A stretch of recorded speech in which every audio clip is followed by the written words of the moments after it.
माझं एका मिनिटासाठी दुर्लक्ष झालं आणि माझं लहान बाळ हे 10 मिनिट रडत राहिलं. तर झालं असं, माझी मोठी मुलगी आहे 3 वर्षाची, छोटी मुलगी आहे 1 महिन्याची.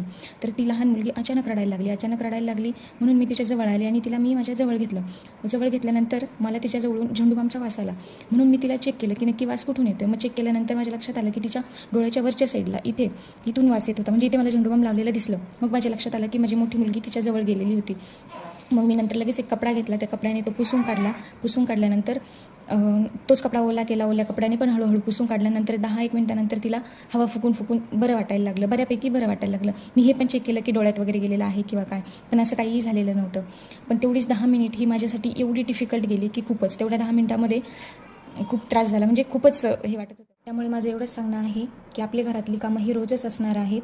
ती नंतर कधीही केली तरी चालणार आहेत, परंतु अशा प्रसंगांना सामोरं जाणं हे खूप अवघड असतं, खूप डिफिकल्ट असतं. मी आज स्वतः अनुभवलं आहे. त्यामुळे मी सांगते की घरातली कामं ही नंतर होत राहतील, परंतु आपल्या लहान मुलांकडे लक्ष द्या, विशेषतः घरातील मोठ्या मुलांकडे, की जे आपल्या घरात जी लहान बाळं आहेत त्यांना काही त्रास देणार नाही, त्यांच्यापासून यांना काही इजा होणार नाही, याकडे व्यवस्थित लक्ष द्या.